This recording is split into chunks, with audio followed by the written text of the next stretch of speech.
Muy buenas noches, María Curcuy, desde Santa Cruz de la Sierra. Nos saludan.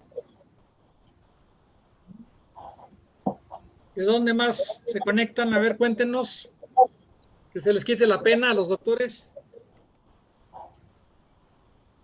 Salúdenos, salúdenos.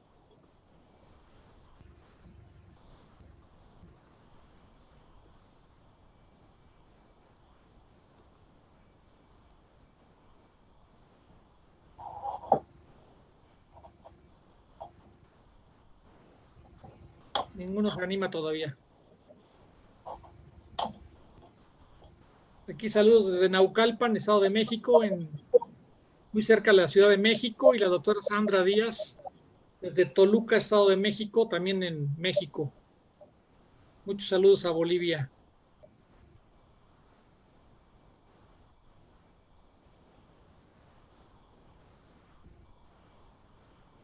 Se siguen conectando.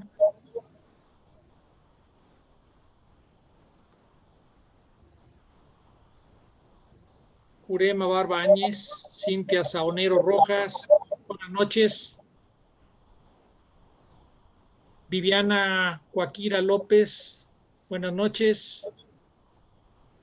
Jessica Herbas Montaño, muy buenas noches, bienvenida.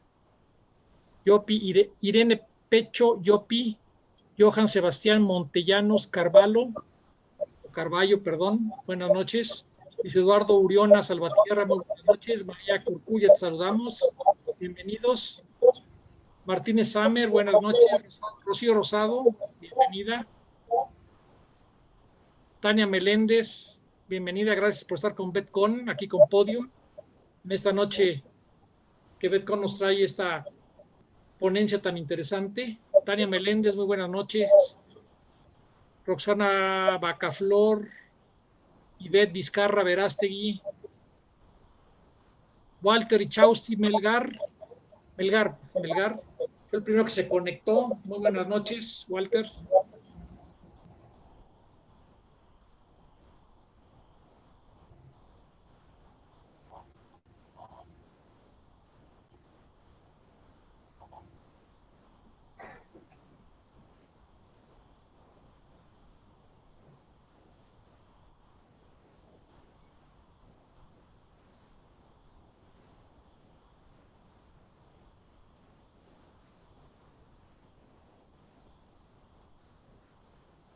Seis y 5, cuando gustes, doctora.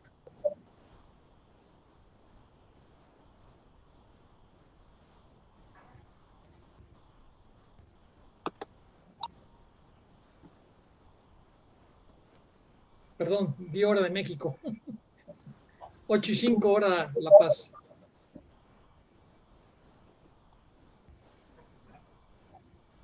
Muy buenas noches a todos los presentes, ¿no? A todos los colegas. Un gusto estar nuevamente en contacto con ustedes a través de este Betcon, ¿no? Un espacio que fue diseñado y creado para una capacitación continua a todos los veterinarios.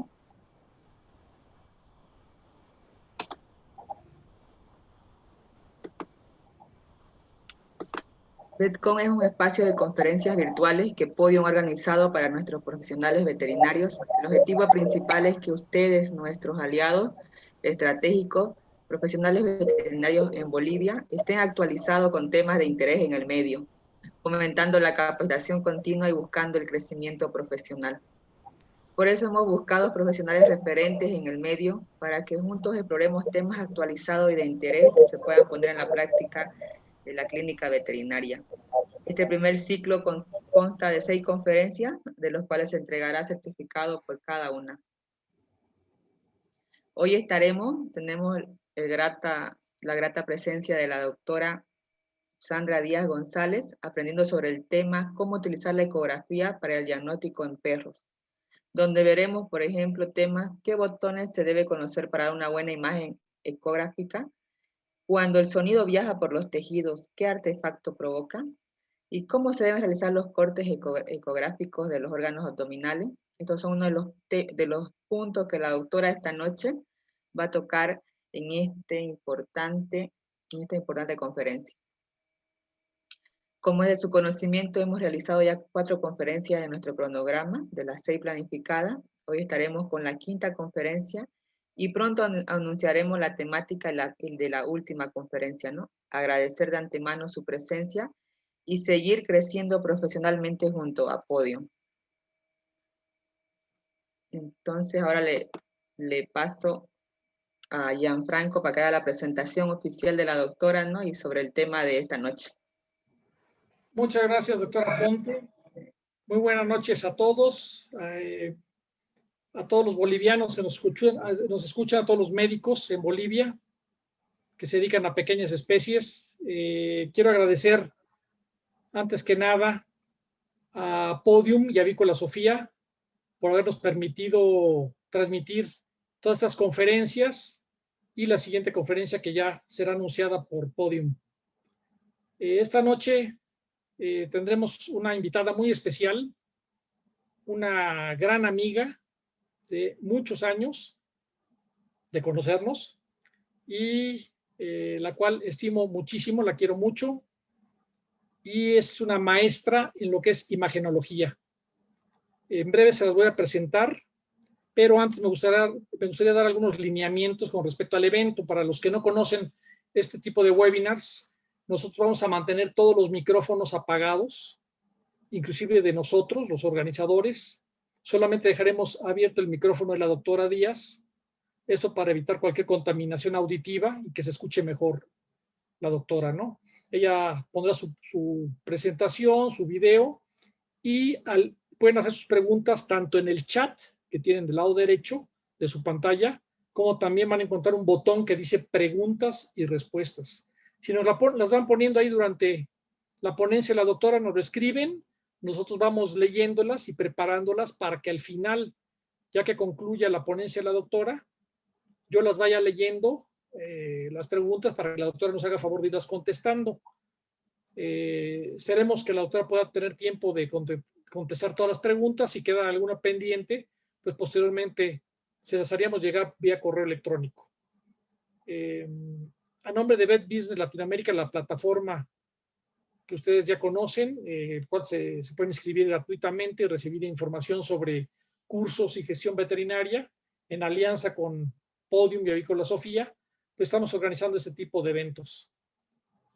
Y si me permiten, ahora voy a leerles el currículum de la doctora para que conozcan un poquito de la trayectoria de la doctora Díaz, ¿no? Un segundito, ¿sí?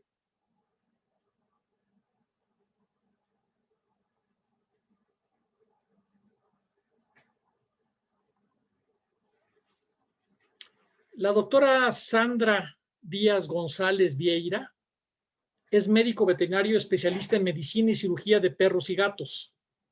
Es maestra en ciencias de la salud, específicamente en epidemiología. Tiene una certificación del ejercicio profesional de la medicina y zootecnia en perros y gatos, que en México se llama el Conservet, que la tiene desde 1996 hasta el 2024.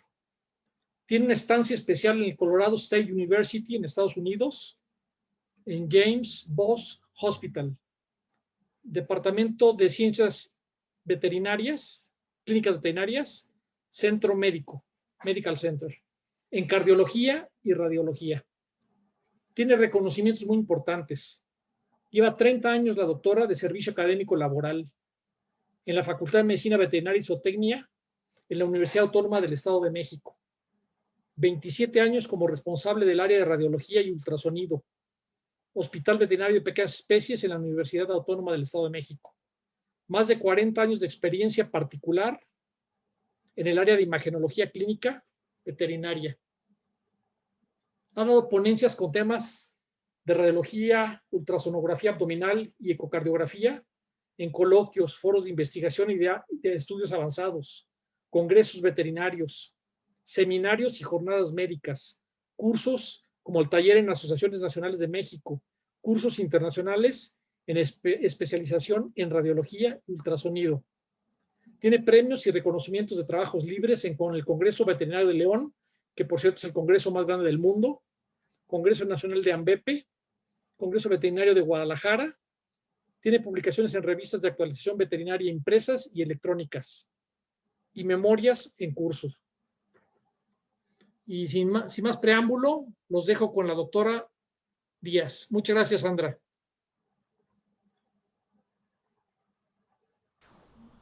Gracias, Gianfranco. Buenas noches a todos. Muchas gracias por su invitación. Espero que el tema que ahorita les voy a presentar sea de su interés. Yo creo que sí. En la actualidad, la ultrasonografía se está viendo crecer día con día y se requieren de varios pasos, de varios conocimientos para que nosotros podamos realmente hacer un buen uso de los equipos. Cada vez tenemos equipos con mucho más características, una visualización de las estructuras mucho más claras y definitivamente si tenemos un equipo hay que tratar de utilizarlo y sacarle el mayor provecho posible.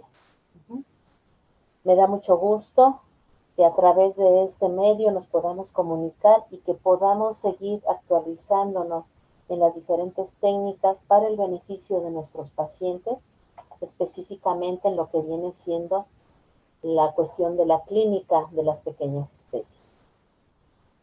Muy bien.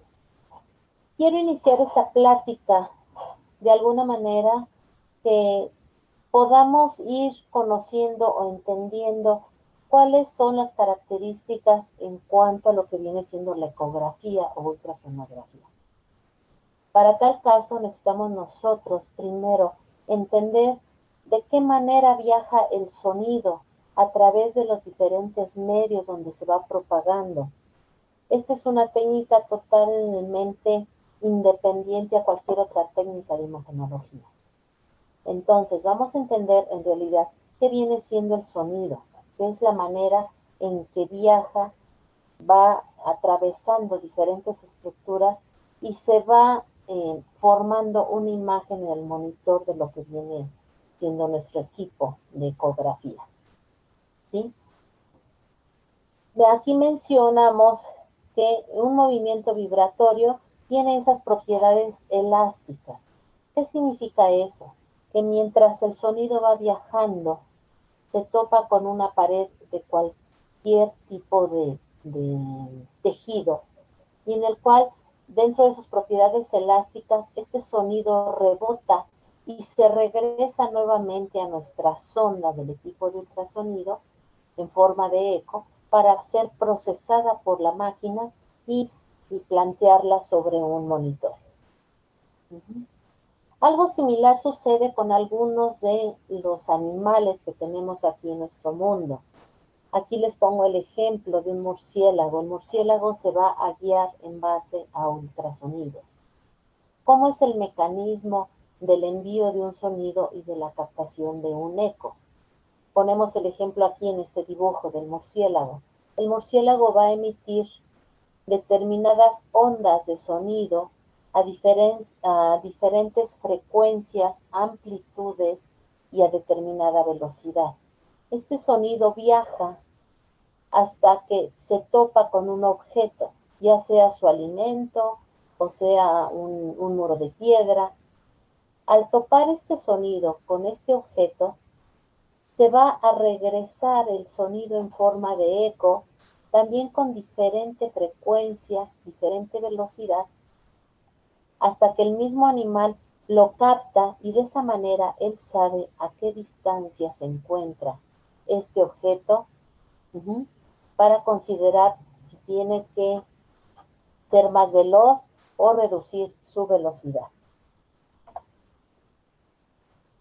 Entonces mucha gente llega a preguntar, quiero adquirir un equipo de ecografía, un ultrasonido, pero me han dicho que depende de la frecuencia, es la sonda o transductor que debo de adquirir. Y muchas veces no entendemos esa situación con respecto a la frecuencia. Hablamos que el sonido viaja a través de lo que vienen siendo los ciclos. Y aquí es lo que trato de ejemplificar en este esquema. Cuando nosotros hablamos de una sonda o transductor que puede ir desde 3 MHz hasta 20 MHz, no sabemos realmente, bueno, y cuál es la característica que debo de adquirir en mi equipo. Si nosotros analizamos cómo viaja el sonido, igual que cualquier tipo de energía, viaja a través de ondas en el espacio. Si nosotros contamos un ciclo completo de este sonido, estaríamos hablando de 1 Hz. El Hertz es la unidad que nosotros vamos a utilizar para el sonido. Aquí tenemos ejemplificado 2 ciclos completos. Aquí tenemos uno. Espero que sí estén viendo mi flecha. Y acá tenemos el segundo ciclo completo. Si hablamos del sonido, en 1 segundo de tiempo se generaron 2 ciclos completos. Por lo tanto, tenemos 2 Hz. En la segunda vamos a tener un ciclo completo, 2 ciclos, 3 y 4 ciclos completos que se generaron en 1 segundo de tiempo, por lo tanto tenemos 4 Hz. Cuando hablamos de equipos de ultrasonido, como les repito, hablamos desde 3 MHz hasta lo que viene siendo 20 MHz, estamos hablando de la producción, un solo megahertz correspondería a 1 millón de ciclos producidos en 1 segundo. Por lo tanto, el ultrasonido que no es perceptible para el hombre está viajando con la producción, puede ser de 3 millones de ciclos en 1 segundo de tiempo o hasta 20 millones de ciclos en 1 segundo de tiempo. Esa es la manera en la que nosotros debemos de conocer para saber qué tipo de transductor adquirir. Muy bien. Por otra parte, sabemos que el sonido viaja mucho más rápido en medios líquidos que en el aire. Y aquí está la diferencia. Cuando nosotros vamos a una alberca y nos sumergimos, escuchamos mucho el ruido que se encuentra alrededor. Y es precisamente porque el agua es un vehículo de conducción del sonido muy apropiado, cosa diferente que sucede con el aire. Entonces, esto tiene que ver mucho con la frecuencia. ¿Cuál es la característica, volviendo a lo que es la frecuencia? Que mientras mayor sea nuestra frecuencia, la distancia que va a recorrer el sonido es menor. Y mientras menor sea la frecuencia, la distancia que recorre el sonido va a ser mayor. ¿A qué me refiero con esto? Si yo tengo, por ejemplo, un perro de gran tamaño, un San Bernardo, por ejemplo, requiero de frecuencias mucho más cortas. Hablo de 3 a 5 MHz para poder realizar una buena exploración abdominal de un perro gigante. Pero si lo que voy a observar yo es la ecografía abdominal de un perro pequeño, un chihuahua, un pomerania, un schnauzer, entonces requiero de mayor cantidad de hertz. Estamos hablando que de 8 a 10 o 15 MHz es lo ideal para poder explorar un perro pequeño. De ahí que nosotros vamos a seleccionar qué tipo de transductor debemos de adquirir. En la actualidad los transductores ya son multifrecuencia, tienen un rango de frecuencia más amplio. Entonces, en veterinaria, si hablamos de ciudades grandes donde la mayoría de nuestros clientes tienen perros pequeños, es recomendable utilizar frecuencias aproximadamente de 7 a 10 MHz. Okay. Muy bien. Entonces, aquí tenemos un ejemplo en cuanto a la frecuencia de sonido audible para diferentes animales. La ecografía, los ultrasonidos, existen algunos animales que se transmiten o que se guían en base a la frecuencia entre 20 kHz y 2 MHz. Tenemos como ejemplo los delfines, los murciélagos, algunos roedores. Este sonido a estas frecuencias no son audibles para el hombre, pero también tenemos como ultrasonidos, también tenemos infrasonidos, que tampoco son audibles para el hombre. Dentro de los infrasonidos existen esta variedad de animales que se guían en base a los infrasonidos, los elefantes, los cocodrilos, hipopótamos, rinocerontes y las ballenas. Si ustedes se fijan, el margen de sonido audible para nosotros como personas va exclusivamente entre 20 Hz y 20 kHz. Así es como nosotros tratamos de entender lo que viene siendo la frecuencia del sonido. Cuando usamos nosotros un equipo de ultrasonido tiene muchísimas ventajas. Obviamente podemos ver todos los órganos en movimiento. Existen diferentes órganos que el movimiento de la respiración me va a modificar o me va a permitir observar la vascularización, como vendría siendo en el hígado, que si nosotros tomamos aire o exhalamos, la vascularización del hígado, lo que son las venas hepáticas, aparecen y desaparecen. Que de alguna manera con esto podemos diferenciar las venas hepáticas de las venas portas, hablando específicamente del hígado, por su variación en cuanto a los movimientos respiratorios. Tenemos una imagen en tiempo real al realizar un ultrasonido. Podemos ser más específicos en algunos órganos para nuestros diagnósticos. No presenta ningún efecto secundario para nuestros pacientes, como alguna otra técnica pudiera ser. Entonces, no es para nada invasivo. Pero también tiene ciertas desventajas. Desventajas en cuanto a la obtención de un diagnóstico. Cuando usamos el ultrasonido en lugares donde se encuentra la presencia de algún hueso, más allá del borde del hueso no vamos a poder ver absolutamente nada. Es obvio que el sonido choca con el hueso y más allá del hueso el sonido ya no puede pasar. Por lo tanto, vamos a ver una franja oscura por detrás de ese borde del hueso que me impide que el sonido viaje. Es frenado por completo. Cosa que sucede también muy a menudo en estructuras que contienen gas, que contienen aire. El intestino es un órgano, el estómago, que en su mayoría de las veces contiene gas o aire. Y ese gas nos va a impedir que nosotros podamos ver más allá de donde está esta burbuja de gas.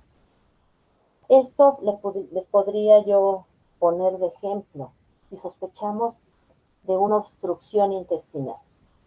Cuando la obstrucción intestinal se acaba de generar, que tiene unas cuantas horas de generarse y hacemos un ultrasonido, podríamos a través del ultrasonido identificar qué me provocó esa obstrucción, ya sea una intususcepción, la presencia de un cuerpo extraño, una torsión intestinal. Pero ¿qué sucede si yo realizo un ultrasonido de una obstrucción intestinal después de 24 horas de haberse generado esa obstrucción? El intestino tiende a acumular gas y al acumular gas, si yo hago el ultrasonido, no voy a poder observar absolutamente nada que me está provocando la obstrucción. En este caso sería más conveniente una radiografía.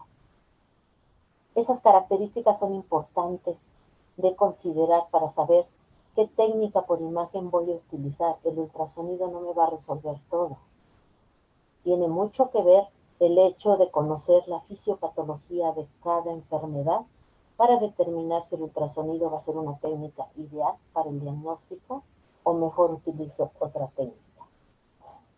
Por otra parte, dentro de las desventajas, tenemos los animales obesos. Muchos de estos, como por ejemplo los gatos, si ustedes han realizado ecografía abdominal en un gato, se darán cuenta que la observación de algunas estructuras se dificulta más que en los perros que son flacos. realmente el tejido graso me va a esparcir, por decirlo así, me va a distribuir el sonido, lo va a desviar y eso va a descontrolar al equipo, dándome manchas en mi imagen ecográfica que me van a interferir en lo que viene siendo la imagen. El movimiento del paciente también es muy importante. Para realizar una ecografía requerimos de que el paciente esté lo más tranquilo posible. Si el animal está inquieto, no nos va a permitir hacer una exploración completa. Dentro de las desventajas también está el calentamiento de los tejidos. El ultrasonido genera calor por la misma vibración que está provocando sobre los tejidos. No tanto en nuestro paciente, sino el problema es el calor que genera en la mano del médico que realiza la ecografía. Este calentamiento de los tejidos en exceso puede producir a largo plazo una tendinitis en el médico que realiza ecografía de manera frecuente y diariamente. Entonces, hay que cuidar el hecho de que después de realizar un ultrasonido no nos vayamos a lavar las manos con agua fría, porque el choque térmico va a promover una tendinitis a corto plazo. Y la experiencia tiene mucho que ver en cuanto a la realización del ultrasonido. ¿Sí? La gente que no tiene experiencia dentro de lo que es el ultrasonido, que probablemente todavía tiene deficiencia en lo que viene siendo la anatomía, la fisiología y la clínica en general, puede fácilmente externar un diagnóstico erróneo. Aquí tenemos una imagen del hígado, donde quiero que observen ustedes cómo la respiración que estamos viendo en tiempo real me permite observar la aparición y desaparición de la vasculatura hepática, de las venas hepáticas.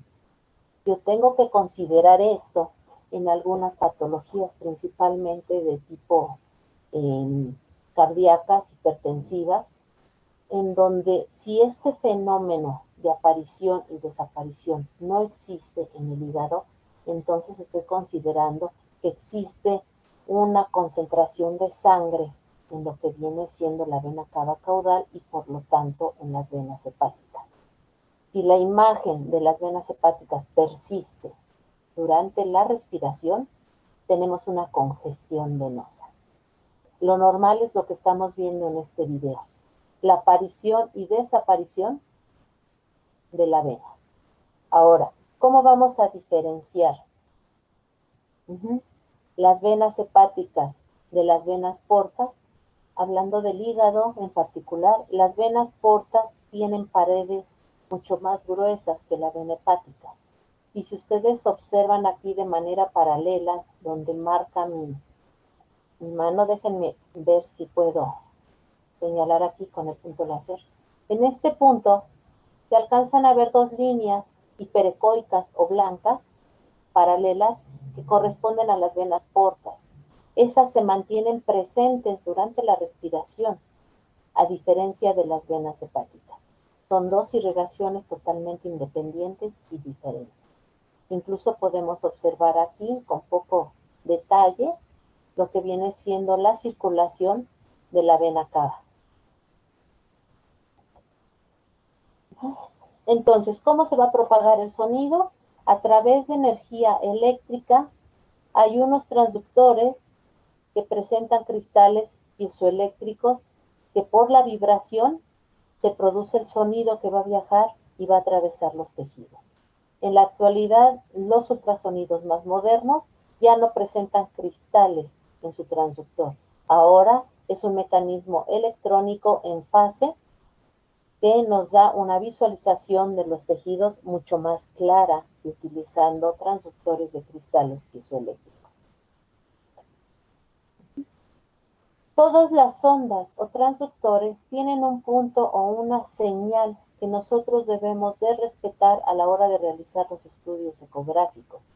Esta marca que tienen todos los transductores siempre deben de ir dirigidos a la cabeza del paciente o a la derecha del paciente, porque dentro de nuestra imagen en el monitor vamos a tener ahí una marca, ya sea una letra de la marca del equipo, un triángulo, un cuadrado, que me va a indicar la dirección en la que estamos colocando nuestro transductor. Esto siempre tiene que ser respetado. Poner la marca hacia la cabeza o hacia la derecha de nuestro paciente. Perdón. Y entonces, para entender más cómo viaja el sonido, necesitamos conocer que existen algunos factores que van a disminuir la velocidad de transmisión del sonido. Estos factores van a atenuar el sonido mismo durante su viaje y depende de la forma que tengan las estructuras que van con la que se va topando el sonido. Este puede regresar de inmediato a la sonda, esto es lo que se busca, que la sonda o transductor emita el sonido, choque con una estructura y regrese casi en su totalidad al transductor. Pero, ¿qué sucede si el sonido choca bajo una superficie curva? Si el sonido viaja bajo una superficie curva, déjenme ver si puedo marcar aquí la pluma. Si esto choca bajo una superficie curva, obviamente el sonido choca y se desvía. Por lo tanto, cuando regresa el eco va a regresar en otra dirección totalmente ajena a mi transductor. Esto me va a generar una sombra que la máquina no recibió y que me va a indicar a la hora de ver la imagen que esa estructura que me genera sombras a los lados tiene una superficie curva. También tenemos factores de atenuación de dispersión, donde el sonido puede chocar con estructuras irregulares y por lo tanto el eco se puede desviar hacia diferentes partes, haciendo que regrese una mínima cantidad de este eco al transductor y la máquina lo va a representar también con múltiples líneas claras hiperecoicas y una gran sombra acústica. Esto sucede en el caso de que nosotros coloquemos nuestro sonido para atravesar el gas. ¿Sí? Y cuando hablamos de absorción, bueno, pues el transductor emite el sonido que va a ir atravesando diferentes capas y resulta que si se topa con una bolsa que tenga líquido, no va a haber atenuación del sonido, porque el líquido es un medio ideal para que viaje. Por lo tanto, el sonido se va a reforzar y va a topar hasta que encuentre una capa de tejido posterior a lo que viene siendo la bolsa de líquido. Y esto lo explico para que más adelante entendamos lo que viene siendo algunos artefactos. Dentro de los términos que utilizamos en la ecografía, tenemos lo que viene siendo en la descripción, incluso cuando nosotros vayamos a describir un reporte ecográfico, tenemos que manejar este tipo de términos. Hiperecoico es cuando vemos estructuras con un blanco brillante, como en este caso. Esta es una imagen de un derrame peritoneal. Este animal tiene ascitis, pero también tiene un derrame pleural. Esta línea hiperecoica que vemos aquí correspondería al diafragma. Pero también podemos tener imágenes hipoecoicas, en donde el sonido está reducido.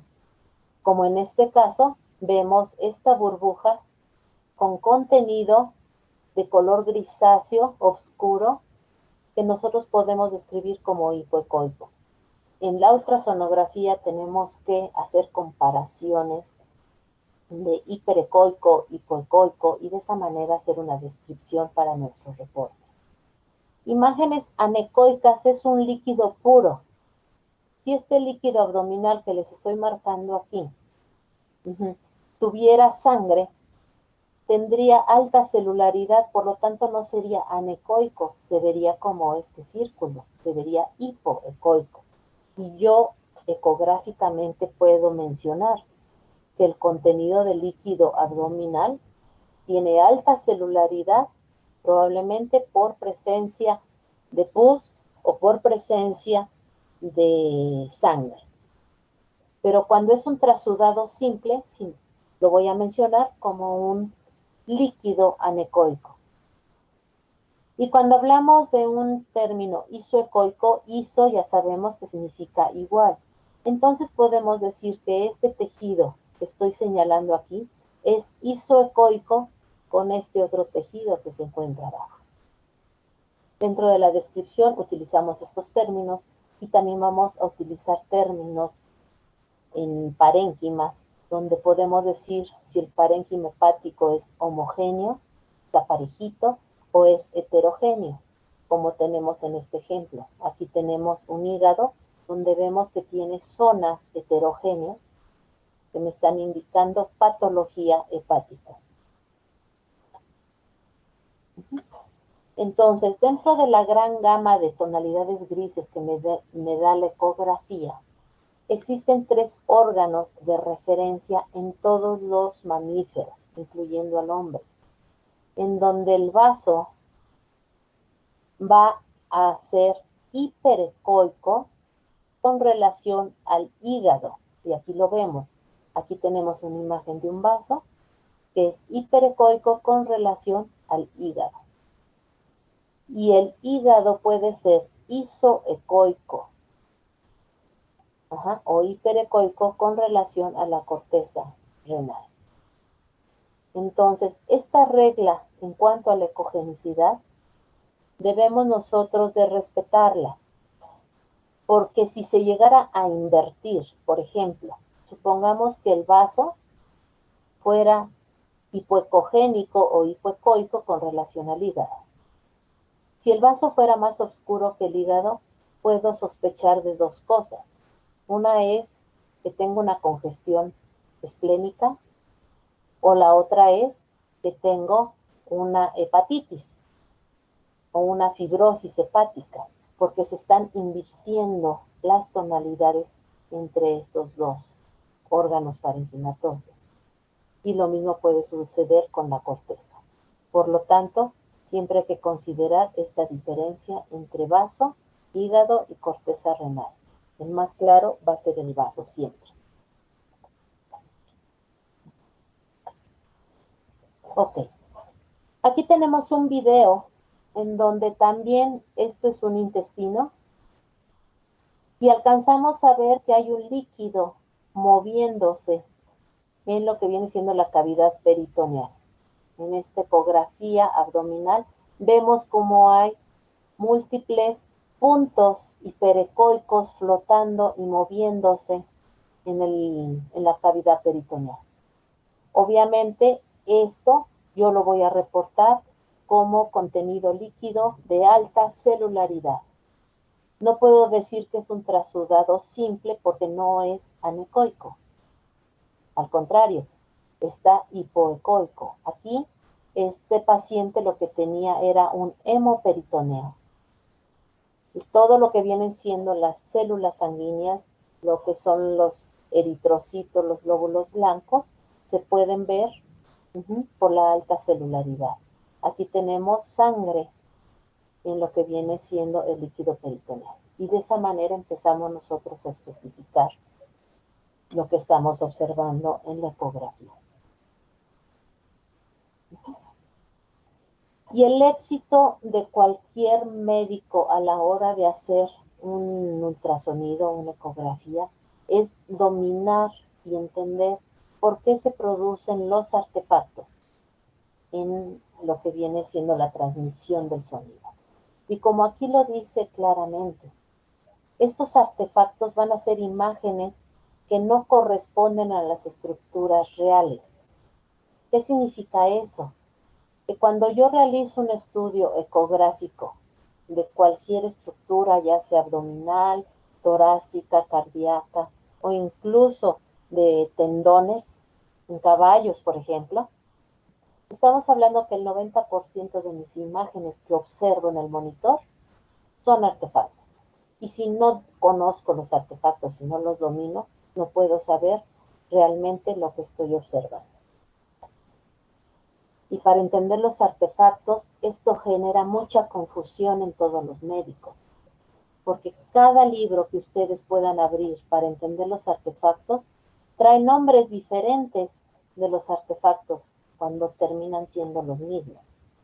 Por ejemplo, cuando hablamos de reverberación con las colas de cometa, aquí tengo algunos ejemplos de los nombres diferentes que se les dan al mismo artefacto. A la cola de cometa se le conoce también como ecos de repetición, anillos descendentes en forma de V, en artefactos de manipulación por ruido eléctrico, y así nos podemos ir con cada uno de los artefactos. Yo aquí se los estoy resumiendo exclusivamente en 7 artefactos, con sus diferentes nombres. Estos dos últimos, el agujero negro y el aliasing, son artefactos que se generan en la realización de la ecografía del corazón, en ecocardiografía. Pero los otros 5 son artefactos producidos en ultrasonido abdominal. Entonces, chequen ustedes la gran cantidad de nombres que se les da a un mismo artefacto, y por eso es la confusión cuando nosotros queremos entenderlo. Vamos a explicar cada uno de los artefactos de manera muy breve, porque obviamente el tiempo apremia, y para un tema de esto se requiere de bastante tiempo. Tenemos el artefacto de reverberación y colas de cometa, que viene siendo líneas paralelas que se producen en nuestra imagen por una falta de contacto del transductor o por la presencia de gas. Estas líneas que se ven aquí, hiperecoicas, corresponden a lo que denominamos colas de cometa, que si las vemos con más detalle, siguen siendo esas líneas paralelas que se desplazan hacia abajo. ¿Dónde vemos las colas de cometa? Cuando tenemos presencia de aire. ¿En dónde? Pues en las vísceras huecas, que viene siendo estómago o intestino. Aquí tenemos el ejemplo del video donde se muestra aquí lo que es la vejiga urinaria, anecoica por la presencia de líquido, y dorsal a la vejiga urinaria se va a encontrar el colon. Aquí se ve cómo se mueve el intestino. ¿Sí? Todas estas líneas hiperecoicas que se desplazan hacia abajo corresponderían a reverberaciones o colas de cometa. ¿Por qué? Por la presencia de gas. El colon es la parte del intestino que siempre va a contener gas. Y el gas me va a dar 2 artefactos: colas de cometa y sombra acústica, que vamos a ver más adelante. Aquí tenemos otro ejemplo con el intestino. Este órgano de arriba sería el vaso, y estos movimientos corresponden al intestino delgado, en donde atraviesan burbujas de gas, y ustedes pueden ver cómo me genera de momento líneas hiperecoicas hacia abajo, que correspondería a las colas de cometa, pero también me genera sombras. Recuerden que el gas me va a dar estos 2 artefactos: colas de cometa y sombra acústica. Dependiendo de la presión del gas, va a ser la sombra que me va a emitir posterior a la burbuja de gas. Y para eso vamos a mencionar lo que son las sombras. Como su nombre lo dice, la sombra es totalmente oscura. La cola de cometa es clara, es blanca, es hiperecoica, porque el sonido viaja, se topa con una burbuja de gas y rebota de regreso hacia el transductor. Y ya no me permite el paso del sonido, por eso tenemos estas sombras. Dentro de las sombras vamos a tener áreas anecoicas o hipoecoicas. ¿Qué tiene que ver con esto? Si son áreas anecoicas, puede ser porque el sonido fue detenido por completo, viaja en este sentido, se detiene y rebota por el gas o por un hueso o por un metal. Pero hay veces que la burbuja de gas no tiene tanta presión y llega a permitir el paso de alguna porción del sonido. Esto me va a dar una sombra que es hipoecoica, no totalmente anecoica. No sé si me explique. Entonces, el gas me puede bloquear por completo el sonido o nada más una parte, y de eso depende el tipo de sombra. La sombra acústica se puede mencionar que es una sombra sucia o una sombra limpia. Una sombra sucia es cuando la sombra posterior corresponde a una sombra hipoecoica. Tiene cierta ecogenicidad. Pero a veces la presión del gas es tan intensa que la sombra acústica es limpia, o sea, es totalmente anecoica. Entonces eso lo tengo que describir. ¿Por qué? Muchas veces, volviendo al intestino, si tengo una obstrucción intestinal por un plástico o por un hueso de fruta que se tragó el animal, la sombra que me dé, si es limpia o es sucia, es lo que a mí me puede hacer pensar si realmente es un cuerpo extraño porque me está dando una sombra limpia o es una burbuja de gas que me está dando una sombra sucia. Aquí ya entra el criterio clínico y en base a la exploración médica que yo le haya hecho al paciente, puedo determinar si esta sombra me le está dando el gas, un cuerpo extraño que se haya tragado el animal.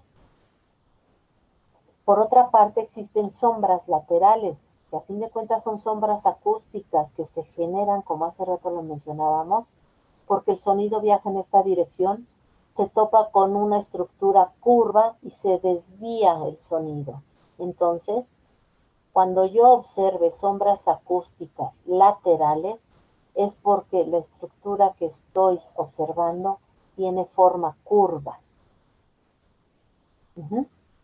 Entonces también es un hallazgo importante que a mí me indique si lo que estoy viendo tiene forma ovalada, forma irregular o simplemente es una lámina recta, dependiendo si me está dando sombras laterales o no. Y aquí tenemos el ejemplo, este es el hígado, es un corte longitudinal del hígado, en donde el fondo del estómago lo tenemos del lado derecho y el píloro está del lado izquierdo. ¿Sí? Tenemos entonces aquí el parénquima hepático y vemos cómo existen colas de cometa y zonas de reverberación en este sitio de gas, que aparte de tener la reverberación, estoy teniendo la sombra acústica propia del gas del estómago. ¿Sí? Muy bien. Ahora, tenemos aquí una incertidumbre, una cuestión y un error que se observa en muchas ocasiones. Cuando estamos explorando la vejiga, de momento vemos una imagen hiperecoica localizada y no sabemos si se encuentra en el interior de la vejiga o por fuera de la vejiga. Se han tenido muchos errores porque a veces lo llegamos a diagnosticar como la presencia de un cálculo vesical y resulta que abrimos y no hay cálculo. Resulta que esto no era un cálculo, era el colon con reverberancia por su gran cantidad de aire. Cuando tenemos esta duda, hay que realizar movimientos con el transductor en cuanto a la vejiga para descartar o confirmar la presencia de un urolito en lo que viene siendo la bolsa de la vejiga. O probablemente sea el colon que tiene gran cantidad de aire y que me está comprimiendo el borde dorsal de la vejiga y me está dando una apariencia de tener un cálculo y resulta que es la presión del aire del colon. Otro de los artefactos es la imagen de espejo, en donde sabemos que por delante del hígado se encuentran los pulmones y como tiene gran cantidad de aire, la imagen de espejo se produce precisamente porque el sonido con el aire rebota hacia muchos lados y esto descontrola el equipo de rayos X, perdón, de ultrasonido, dándome una imagen muy similar a la primera. Resulta que el hígado se encuentra en este sitio, esta es la línea hiperecoica de separación del diafragma y por debajo se genera una imagen como si tuviéramos otra porción del hígado en esta zona, pero esta imagen no existe. Fue porque el sonido rebotó en muchas direcciones. Viene el sonido en esta dirección, rebota con los pulmones, pero como es gas, resulta que de momento el gas se desvía y el tiempo que tarda en regresar al transductor puede ser más lento o puede ser más rápido, dependiendo de cómo se haya dispersado. Y ese descontrola al equipo de ultrasonido y me genera una imagen de espejo. Y esta imagen de espejo se va a dar siempre a nivel de lo que viene siendo el hígado y los pulmones, pero también se puede dar a nivel de lo que es el colon con la vejiga. Aquí tenemos la imagen, cómo está la respiración, vemos la vasculatura del hígado, pero aquí estamos observando la línea hiperecoica de interfase del diafragma y esta imagen de espejo es falsa. ¿Sí? Y de este lado caudal tenemos sombra acústica con reverberancia que corresponde al estómago. Entonces sería estómago, hígado y esta parte del pulmón que me está dando una imagen de espejo. También en el colon aquí podemos observar la vejiga se encuentra en la parte más alta del monitor y este es un corte transverso. Tenemos el colon del lado izquierdo con sus colas de cometa, su sombra acústica y tenemos una imagen de espejo que me está provocando el mismo aire del colon en esta porción de abajo. Aquí tenemos la imagen de espejo. Vean en esta imagen cómo estamos teniendo ya muchos artefactos, unos que incluso no hemos visto aún.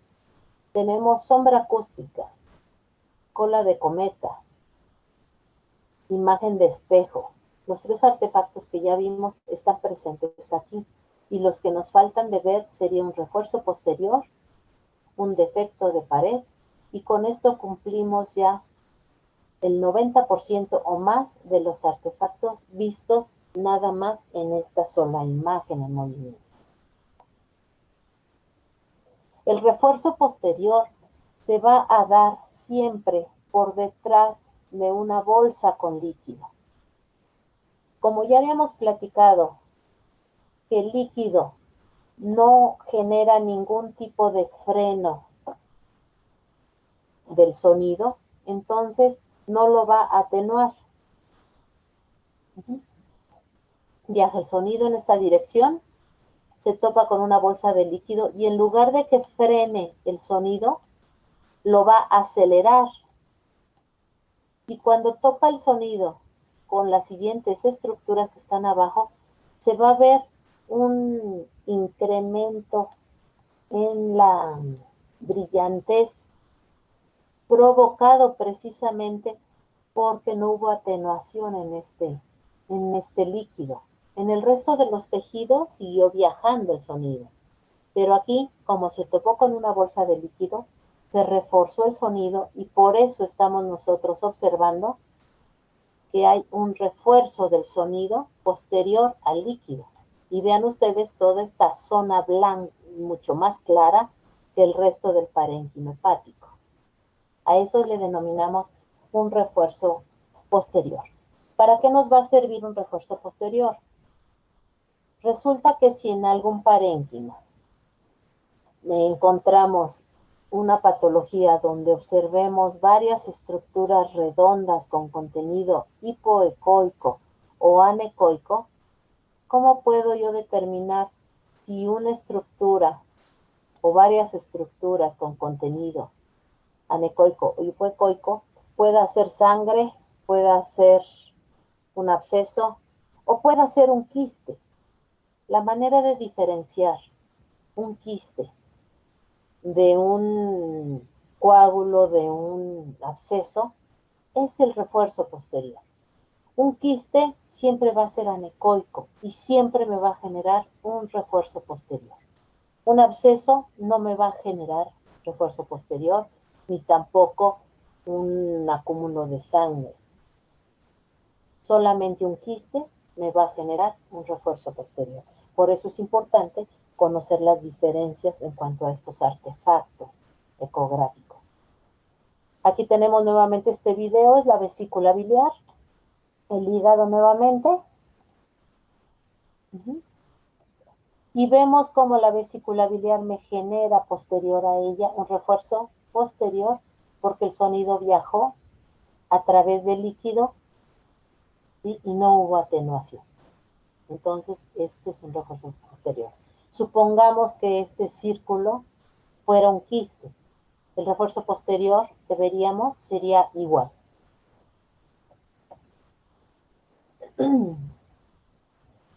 Ok. El último de los artefactos que podemos ver en el abdomen sería un defecto de pared. Este artefacto siempre se va a ver a nivel de la vesícula biliar y también siempre se va a ver a nivel de lo que viene siendo la vejiga urinaria. Hay que tener cuidado al respecto, porque podríamos nosotros interpretarlo como la presencia de sedimento o arenilla en vesícula biliar o incluso en la vejiga urinaria.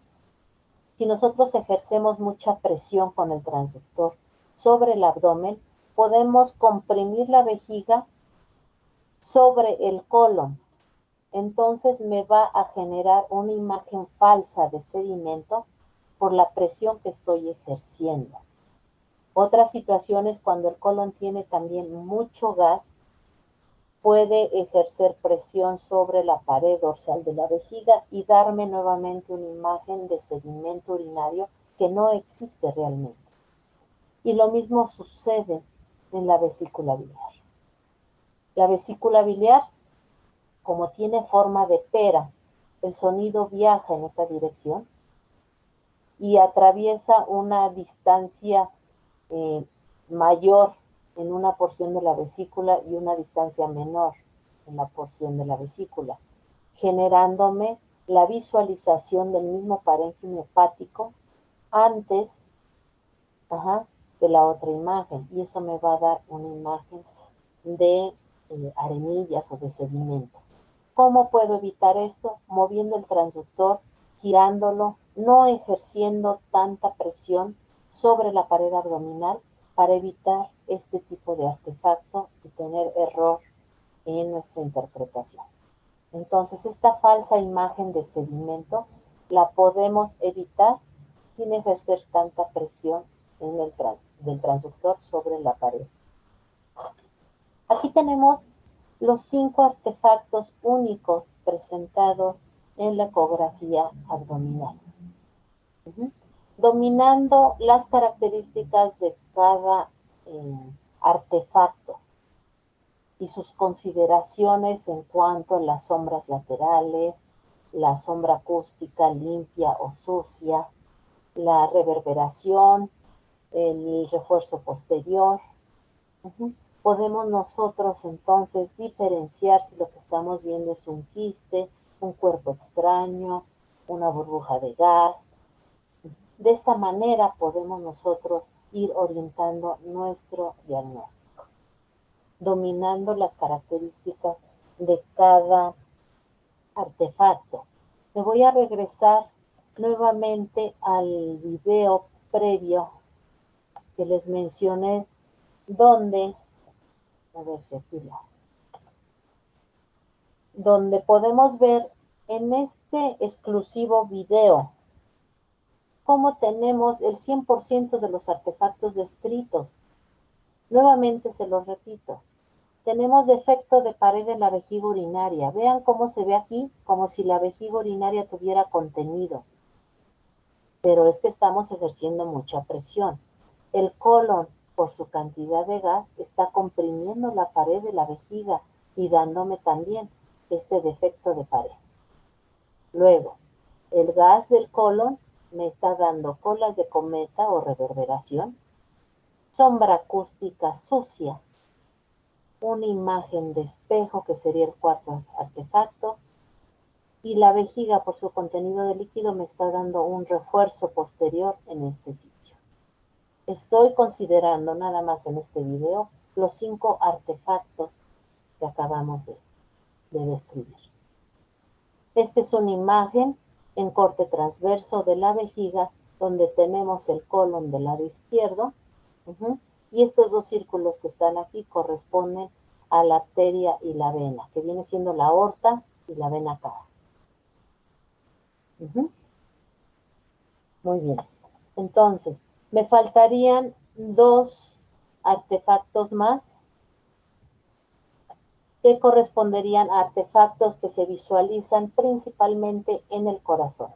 Aunque el agujero negro también lo llegamos a observar en el abdomen, pero también hay que tener mucho cuidado.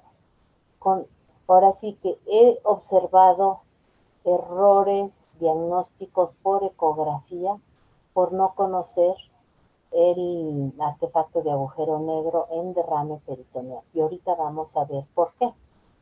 ¿Cuándo se va a formar el agujero negro? El artefacto es cuando el sonido cae paralelo a una pared, como si no estuviera. Entonces, no choca con esa pared y por lo tanto no regresa el eco. Y la máquina me lo interpreta como que no existe pared. Tenemos aquí una imagen fija del corazón, donde podemos ver en esta porción que les estoy marcando, que correspondería a los atrios, el atrio izquierdo y el atrio derecho, y en esta zona pareciera que hubiera una comunicación del foramen oval entre los atrios.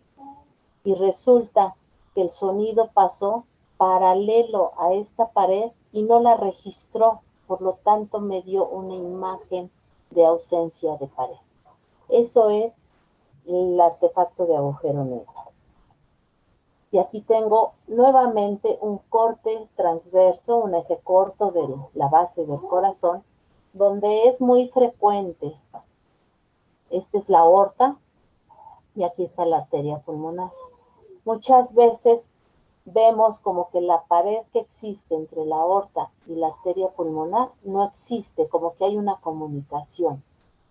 Esto debemos de confirmarlo con Doppler color o Doppler espectral, porque esto puede ser precisamente un artefacto de agujero negro que entró paralelo al sonido y que me impidió ver esta delimitación, esta pared delimitante entre la arteria pulmonar y la aorta. Este error es muy frecuente que lo confundan con una persistencia del ducto arterioso. Y el diagnóstico del PDA no se da aquí, se da en la parte de abajo. Ahora nos vamos a este artefacto a nivel del abdomen. Cuando nuestro paciente tiene un derrame peritoneal, que tiene ascitis, llega a suceder lo mismo. El corte del sonido sobre la pared de la vejiga me da la apariencia de que hay ausencia en este punto de la pared. Y he conocido médicos que por un error de este tipo han operado pensando que hay un uroperitoneo por ruptura de la vejiga urinaria. Y a la hora que entran resulta que la vejiga está intacta. Lo que tuvimos fue un artefacto en este punto.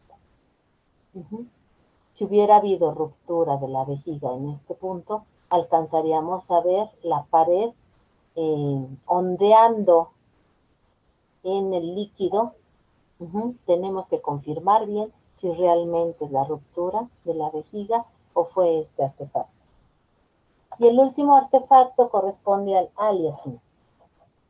Este artefacto se va a dar en la realización de ecografía del corazón, en donde cuando nosotros colocamos el Doppler espectral, vamos a observar que las líneas gráficas del espectro se van a dar de un lado al otro. Esto corresponde a un artefacto de imagen de espejo, pero se demuestra en el Doppler espectral cuando realizamos nosotros ecocardiografía o cuando realizamos la visualización de algún vaso sanguíneo principal, en la que podemos nosotros observar cómo las puntas de las espigas del Doppler espectral se alcanzan a ver en la parte de abajo también, conocido como aliasing. Pero bueno, este ya es un artefacto más especializado en lo que viene siendo ultrasonido del corazón. De esta manera, cuando nosotros vemos una imagen fija en ecografía, podemos determinar que esto es un feto. La cabeza se encuentra hacia este lado, aquí está el corazón, la aorta hipoecoica, ¿sí? Aquí están sus piernas, las rodillas dobladas, y todas estas líneas que cuando uno inicia con el ultrasonido, decimos, ah, mira, aquí se ven las costillas. Pues no, resulta que lo que estamos viendo son sombras acústicas que se formaron porque la columna vertebral, las vértebras impidieron el paso del sonido y por eso tenemos estas sombras acústicas por detrás de lo que viene siendo los huesos de las vértebras de este feto. Entonces, hay que dominar los artefactos para tener un buen diagnóstico ecográfico, y algo que les recomiendo a todos ustedes, que cuando ustedes vayan a realizar el ultrasonido, lo realicen ustedes, y si no tienen equipo de ultrasonido, vayan ustedes a presenciarlo con el médico que hace el ultrasonido. Porque lo que es muy cierto, solo la persona que realiza el ultrasonido sabe lo que está viendo, sabe lo que está explorando y sabe lo que está diagnosticando. Entonces, tiene que ser una persona de confianza de ustedes, en las cuales tenga el conocimiento global, anatómico, fisiológico y clínico para poder dar un diagnóstico preciso en la ultrasonografía. Cada vez avanza más el ultrasonido. Nosotros manejamos mucho el ultrasonido en bidimensional, en 2D, que es el blanco y negro. Sin embargo, ya existe ultrasonido en 3D. Ahora con la mercadotecnia se está utilizando mucho en ginecología para que las mamás vean a sus bebés. Y en la actualidad tenemos ultrasonidos en 4D o en alta definición, donde ya podemos ver con las tonalidades totalmente el rostro de un feto o las características con color de cualquier órgano abdominal. Así es como está avanzando día con día la ecografía, y ya lo demostramos de esta forma. ¿Sí? Y con esto terminaríamos lo que es nuestra presentación. No sé si tengan alguna pregunta. Excelente, doctora. Muchísimas gracias. Muy interesante ponencia. Creo que es una herramienta importantísima de diagnóstico. Y lo que veo que algunos médicos sí tienen ya ultrasonido, pero los que no tengan, como decía la doctora, pues sí tienen que acudir con algún médico con experiencia, y solamente así van a irse capacitando y teniendo ojo clínico, ¿no? Y poder diagnosticar correctamente con todo esto que nos ilustra ahora la doctora, con los artefactos, todo este mundo de la ultrasonografía, ¿no? Si me permite, Sandra, doctora Ponte, voy a comenzar con las preguntas. Todos los que gusten hacer sus preguntas pueden hacerlas en el chat o en el botón que dice preguntas y respuestas, que está abajo de su pantalla. Sandra, me pregunta el doctor Walter Inchausti, alguna imagen de persistencia de ducto arterioso para compararlo con el agujero negro? Sí me escuchan, ¿verdad? La persistencia Sí. del ducto arterioso, ajá, no se diagnostica en un eje corto en la base del corazón. Se diagnostica a nivel de lo que viene siendo la aorta descendente. No tengo ahorita a la mano una imagen, ¿sí? Pero ese es un error frecuente donde el agujero negro se interpreta como persistencia de ducto arterioso a nivel de la base del corazón, pero ese no es el sitio de diagnóstico. Difícilmente vemos una persistencia de ducto arterioso con agujero negro porque es en otra ventana donde se llega a ver. No sé si Claro. responda la pregunta. Ok, el mismo doctor Walter Inchausti pregunta, ¿la PET es una forma de ecografía? No, el PET es una tomografía por emisión de positrones. Es un estudio de tomografía que se combina una imagen de tomografía con lo que viene siendo la emisión de positrones y es la administración de un medio de contraste para la detección de algunos metabolitos, principalmente glucosa, para identificación de neoplasias metastásicas. Yo pregunto, Sandra, ¿se utiliza ya en veterinaria el PET? Aquí en México no. En Ah, ok. medicina nuclear en países de primer mundo, Estados Unidos, algunos países de Europa, sí, ya existen equipos de PET para pequeñas especies. Pero aquí en México todavía no. Incluso hay pocos hospitales que contienen ese equipo y es carísimo. Una realización de un PET para una persona está arriba de los 20,000 pesos. Ok. Y bueno, una de las preguntas que yo hago un poquito la parte que nosotros manejamos en Vet Business Latinoamérica, eh, para un médico que tiene una clínica veterinaria de pequeñas especies, ¿cómo debe de comenzar si desea meterse a este mundo de la ultrasonografía? ¿Cómo debe de empezar? ¿Cómo adquirir un equipo? Porque yo he visto varios colegas, por lo menos aquí en México, que compran equipos, a veces por precio, a veces porque les venden la idea, y luego, por lo que me han contado, pues no saben ni interpretar nada, el equipo no funcionó.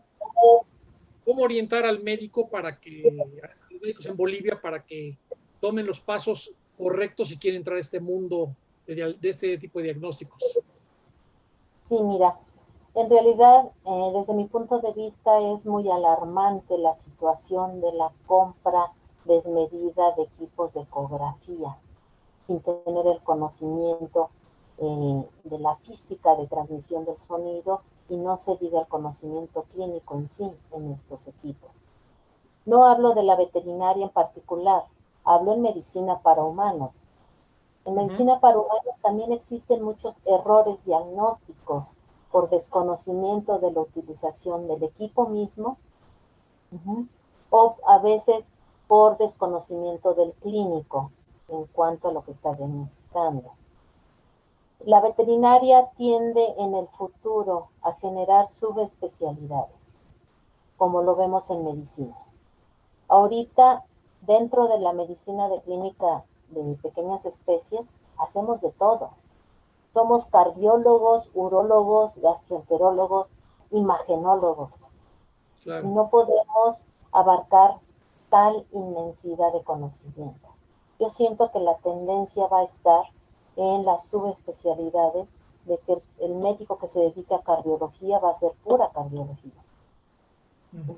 Porque si no vamos a seguir cayendo en los malos y falsos diagnósticos.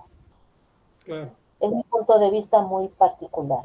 Si ya tenemos nuestro equipo de ultrasonido, practicar con él, instruirte, hay mucha literatura con la que nos podemos instruir, pero a veces no sabes si te vas a instruir en el área de ultrasonido o mejor vas a leer el área de gastroenterología, ¿no?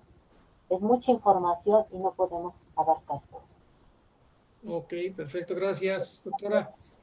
Preguntan que el aliasing, no sé si lo pronuncio bien, o aliasing, ¿cómo se pronuncia? A- Aliasing. Aliasing, ¿es visible en la imagen Doppler de la porta en el hígado?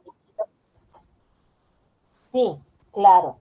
Cuando tenemos una éstasis venosa, cuando tenemos un trombo, uh-huh, en hígado o en cualquier vaso principal, vamos a poder observar aliasing hablando del Doppler espectral.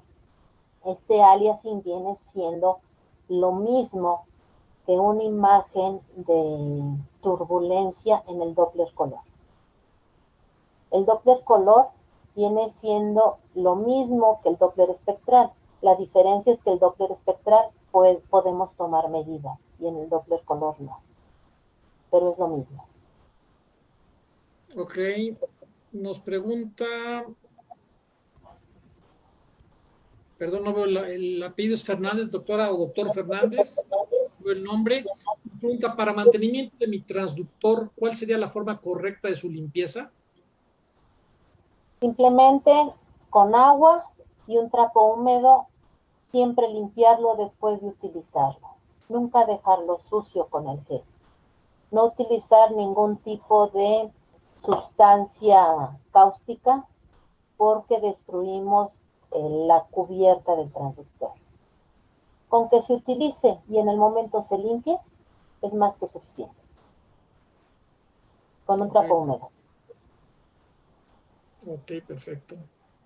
No sé si tengan alguna, doctores, alguna otra pregunta. Con mucho gusto, la doctora, aprovechando que está con nosotros el día de hoy, porque normalmente está muy ocupada en la universidad. Voy a checar. Bueno, hasta aquí por lo pronto las preguntas, Sandra. Doctora, te dejo la palabra. Doctora Ponte, te cedo la palabra.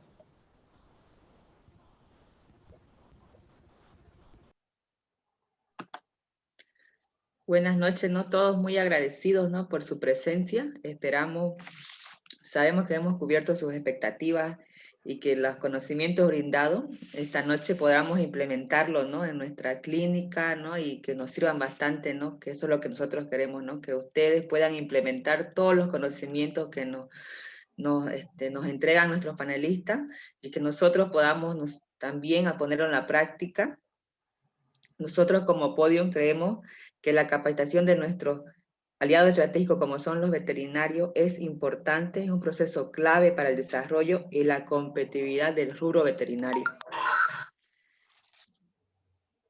En el transcurso de los días estaremos comunicándole ya nuestro último VetCon que vamos a tener de este primer ciclo, ¿no? De conferencias, de los cuales muy agradecido a todos, ¿no? A la doctora Sandra Díaz, agradecida por todos los conocimientos brindados, y a todos los presentes, ¿no? Vamos a hacerles llegar también los certificados que tenemos, ¿no? De las diferentes charlas, ya sus agentes de venta ya van a pasar a todas sus veterinarias a entregarles, ¿no? Sus certificados, ya hemos realizado ya la entrega de 2 y ya vamos a seguir de esta también. Y agradecidísimo, ¿no? A todos por su presencia, buenas noches y nos vemos muy pronto, ¿no? Muchas gracias, doctora Ponte. Pues bueno, nada más me resta agradecerle muchísimo a Podium y a Sofía que haya patrocinado esta hora de conocimiento que nos brindó la doctora Sandra Díaz González, Sandra Díaz González Vieira, y su tiempo que nos dedicó. Y estén al pendiente de las siguientes conferencias, la cual estaremos a través de la empresa Podium de Avícola Sofía comunicándoles en lo que preparamos todo para que ustedes tengan otra sesión como esa que tuvimos el día de hoy, tan interesante y tan ilustrativa para los médicos y su clínica que ejercen día a día. Muchísimas gracias, Sandra, por tu tiempo, por tu conocimiento, por compartir siempre tu conocimiento. Muchas gracias a ustedes por la invitación. Te mando un caluroso abrazo. Doctora, muy buenas noches, que estén muy bien. Doctores, muy buenas noches a todos por compartir con nosotros y hasta pronto. Buenas noches. Buenas noches. Gracias, doctora Gaby. Ujú. Sí, hasta luego. Buenas noches. Gracias.